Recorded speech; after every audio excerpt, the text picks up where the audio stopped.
ERP basically stands for Enterprise Resource Planning.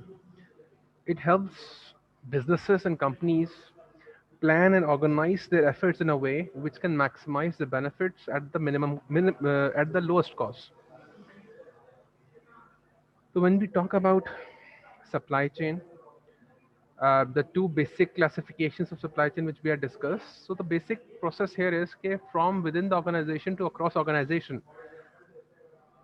The basic objective, the basic strategy, the basic tactics which the company wants to use has to be explained or communicated from the center or the strategical hierarchy to all the departments within the organization. So that is what ERP is all about in both concepts. Number one, the strategical elements, yes, top management should be able to communicate their decisions or their ideas to other departments, and information from other departments should be able to uh, properly flow towards the top management. This is what ERP does, because ERP is important to sense every element of the organization, so most informed decisions can be made. The basic goal of ERP is to support decision making processes. So throughout the 90s, companies have been breaking down walls between their departments within their own organizations. The biggest problems which organizations had faced, that every single department had serious walls built in. Now, just to simplify this, I बर्फ would. जम रही है. बर्फ जम गई, कहाँ जम गई भाई? uh, the simplest concept here is कि you are third year students, so you have been to Jinnah University number of times. Correct me if I'm wrong, you might have had to go to the finance department or the administrative department or the VC office or some other department, and you would had a lot of issues to get some basic work done. Even if you had to go to the examination department, there would be a lot of issues because your involvement with business department would be something separate. The information those other departments might need from you might be very different. So a lot of students complain that there is lack of cooperation, the information which is required is a lot of time is wasted going from one department to another department and so on. So this is a common example of what walls is called. The concept of silo is कि one separately constrained department, कि a department acts as a company or an organization and it operates separately. So that is a problem which a lot of companies face, including universities. So that is the reason I gave you this example of the university. So the job of top management with the help of ERP is to remove these barriers and walls. All information should be easily flowable, so better decisions can be made. The enterprise resource planning ERP systems have allowed companies to start sharing data simultaneously. Thanks to ERP systems, the concept of planning has also been widely disseminated. Because when we talk about simultaneous data sharing, it simply means that there is a database where all information from every department is linked. So again, if you talk about Jinnah University, if there is an admission in the admission office, their data is automatically saved in the database of the company. So business department, yeah, business administrative department can directly access that data. Now examination department will have access to the exact same data. If I as a faculty finalize your result, I can do that on the same database and that result will automatically be updated in the finance department. So this simultaneous data simply shows that everything we do in the system is automatically and in real time updated in other departments also. So this way, it is very easy for us to communicate and share data without wasting a lot of time. Right now at this point, if I need to get a list of students, I need to request the CR, I need to talk to the teachers, or I might even have to go to admission office and request them to give me the list of students who have enrolled in my course. So there's a lot of hindrance here. I need to physically go to people. I need to talk to them. I need to get a list and then I need to update my own list. So there is a lot of manual work here. Number one. Number two, not everybody likes to communicate things easily. I might request teachers who might not be willing to give information to me.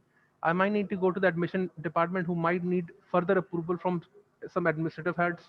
I might need the approval of my HOD, which might get the approval from their head of department, and then it's a cumbersome process. So ERPs and enterprise resource management actually helps us minimize that issue. So simultaneous data sharing is made possible. And this is only possible thanks to IT, information systems, which we have right now. And not only that, when we talk about the concept of planning has been widely disseminated, why disseminated mean it has been spread over a wider area. In that perspective, all departments have their role to play when planning is involved. Every department gives their input, every department is a part of the planning process.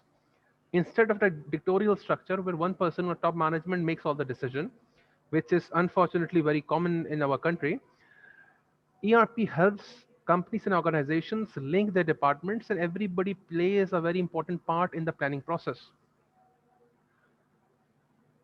But the experience shows that many companies still analyze the data through Excel sheets because they are unable to plan their operations directly from the ERP system. Most of it, ERP is used as data repository only. And this is an excellent point.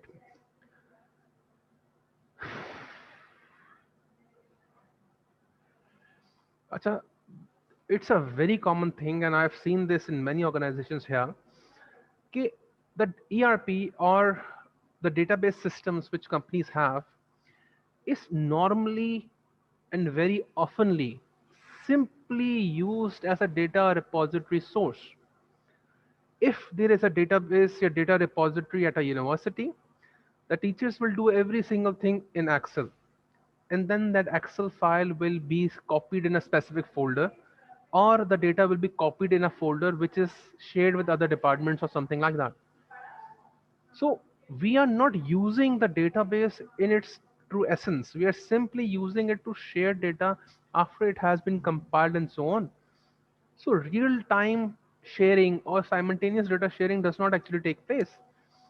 Even if there is a database system, an effective database system which is practically implemented in an organization, people normally do not use it to its proper extent. They will simply use it as a repository tool. उसमें सामान डाल दो and that is it. So that is a major problem because simultaneous data sharing is the actual reason behind why people and companies are spending billions to actually incorporate effective softwares. It is useless if they are not being used by employees. And this is an actual case. Majority of organizations, with an exception of some MNCs in Pakistan, do not use ERP systems. And if they actually have ERP systems, their employee will not use them practically. Uh, One thing which I really liked was in Zabast, we had a student management system. So I did not need to have an Excel sheet. Every quiz, every assignment, every midterm, every final exam, I simply had to enter the data on my system. I had access to the portal. And every issue I had, I would have to mention that on the portal. So your average, your marks, your details, everything would have been calculated automatically, and every data would automatically be shared by the examination department. So in the end, I do not have to compile your results separately. I simply have to update the system after every quiz, and it does everything itself. The same thing is for attendance. Everything has to be done according to the database. So Zabast was one organization which actually had a ERP system, and it made sure that all the employees are integrated with it. So everybody is able to use them properly. And even right now, I just give you an example that I have to physically get the list of the students who are enrolled in my class. So that was not the case using the ERP system at Zabist. Because if I am taking a class, automatically my system will show me the students who are registered. I don't have to do that manually or physically. Everything is shown in the system. So you can imagine how much time it saves. It removes a lot of stress, it removes a lot of human error, it removes a lot of wastage of time. These are things which are very important, and as business students need to understand that time is money. You cannot afford to waste your time, you cannot afford to waste your energy or your resources simply to do redundant tasks. You need to save your time and energy to do practical things.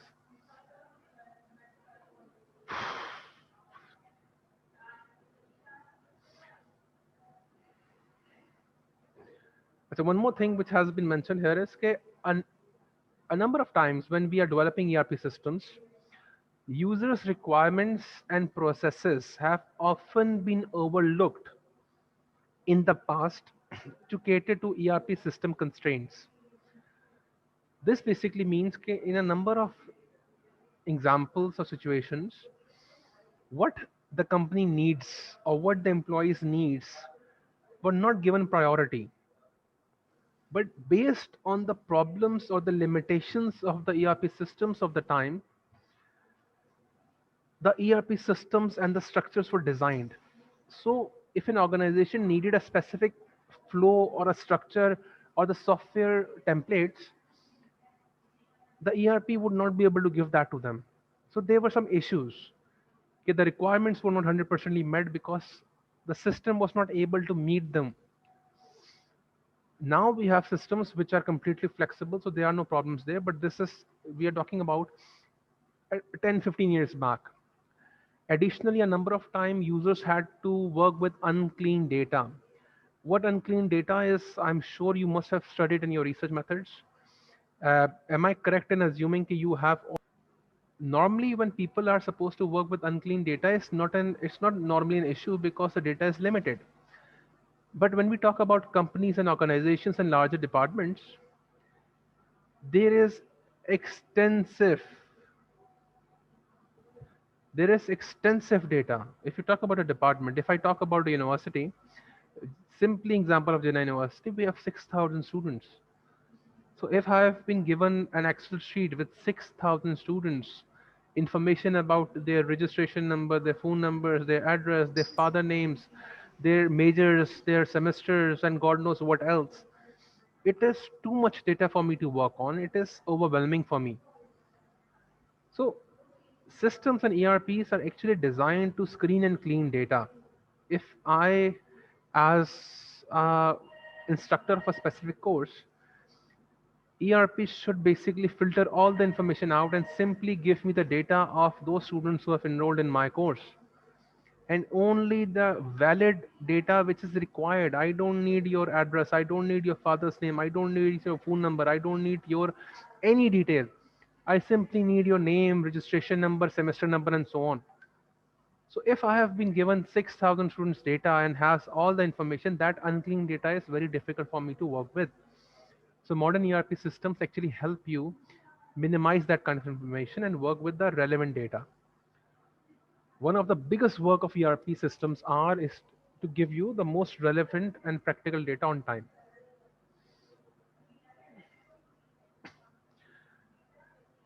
An ERP system and ERP systems have not removed the silos concept, with departments working on different objectives, deadlines, budgets, marketing plans, and cost reference. This simply shows that if you have certain departments which are working on different objectives or different deadlines or different budgets, then ERP systems does not remove their silo concept, because silo concept basically means being able to work in isolation. A silo is a long thin tube of metal which is completely isolated from the outside. So if there's a department or a team or a specific segment of an organization which is working on something completely separate with their own budget, their marketing plan, their own costs, their deadlines and objectives, then they might not need to interact with other departments. So the ERP system is not designed, or it should not be working on removing that solo oriented or silo oriented department and integrating it with other departments, because it is not required. The walls within companies' departments still exist when there are no established alignment processes led by the top management. Again, it simply shows that the ERP system is a tool. It will facilitate you to do anything you want to do. If the top management does not have proper established alignment process, ERP systems cannot do anything to remove these wars and to increase, communication. As I always say to my students, if you want to be a good author, if you want to be able to write a good book, MS Office cannot help you. To be able to write a good book, you need to be a good author. You need to know how to write. You need to know the language. You need to know the art, the expertise to write. MS Office is a tool which can help you write. It will help you format things. It will help you structure what you're writing, but it will not tell you what to write. Similarly, all softwares, including ERP, is a simple tool which can facilitate you to do what you want to do. The knowledge, the expertise, and the decision is completely yours. They will facilitate you. They are not a one-click solution for everything. A lot of people, even in research, assume, okay, you have a software SPSS, you simply click data and you get the output. It's not that simple. To be able to do something, you need to know what you're doing. Then those softwares will simply facilitate you. That is the $1 million answer here.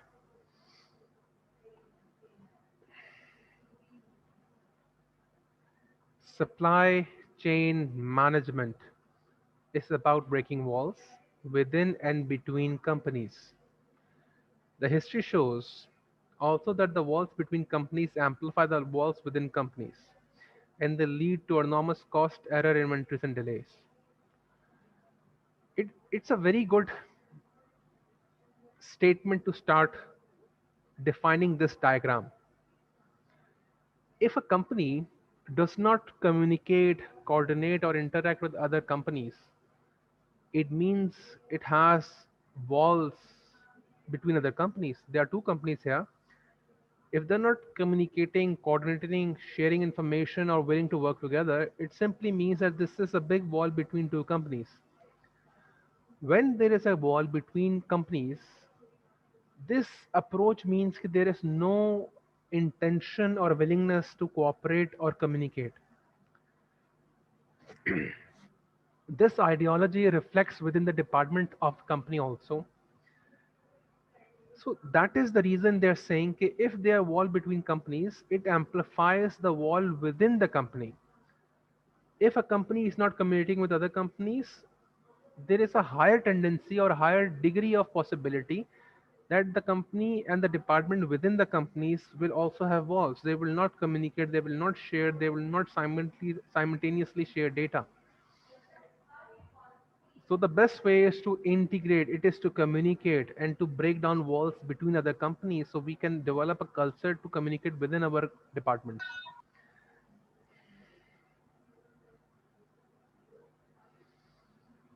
Why is this? This is because there is a concept of chain which is normally overlooked. We do not focus on the basic concept of chain, which we will discuss right now.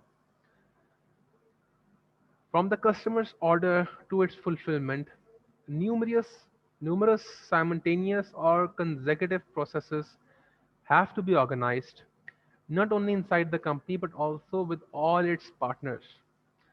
This statement seriously reflects on almost all definitions which we have discussed in the reference to supply chain management and supply chain integration.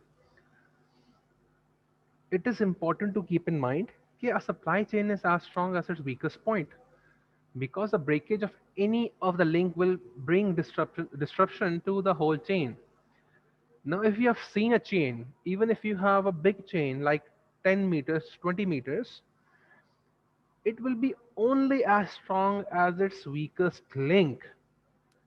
Now, what this means is that no matter how strong the chain is, no matter how long the chain is, the strength of the chain is not measured by its strongest part. It is actually measured by its weakest part or weakest link. Because it only has its weakest link to measure its strength. The moment the weakest link breaks, the entire link breaks. This is a very important idea here because we always focus on the strongest link, the strongest part, the strongest chain. This chain has a link which is 3 centimeters thick. Nobody is concerned about that. We are more concerned about the smallest and the most weakest link, which is the smallest part, which is the weakest part. If the strongest is 3 centimeters, maybe the weakest is a half centimeter. So the chain is not 3 centimeters strong, it is basically half a centimeter strong. So this concept applies to supply chain management because supply chain integration basically focuses on the two-tier concept. We have integration between our departments, then we have integration with our suppliers. This is called backward integration. Then we have integration with our customers or buyers. This is called forward integration. So we as supply chain management students need to understand that supply chain integration is not simply working within our organization, but also working with our suppliers, our vendors, our marketers, our providers, our buyers, and our customers. So it's a very long, detailed, and comprehensive chain. So sharing of information, communication, and removing of these boundaries is extremely important for survival. If due to mismanagement or improper steps, any one department, or let me assume or state chain, is weak or damaged, it will affect the entire process. And this is very important. The entire supply chain will be damaged. The entire supply chain management process will be damaged if even one department's integration is affected. It is very important to understand that this is the reason internal communication, external communication, and the disturbance or breaking of these boundaries is vitally important. Hence the extensive investment on softwares and technologies to improve constant communication. There are two more definitions which hopefully will shed some more light here. Simply the process of optimizing the delivery of goods, services, and information from supplier to customer, balancing supply and demand. Secondly, it is the management of all internal and external processes or functions or enablers necessary to satisfy a customer's order, from raw material through conversion, manufacturing through shipment. This is a definition we have already discussed. But now, if you read this definition again, in light of every single information which we have discussed right now, it should make a little more sense that it is the management of all internal and external processes, every single thing we are doing, or functions or enablers. Enablers are people who help us do what we are trying to do, necessary to satisfy a customer's order. Why is a customer here important? Because information from customer is also very important.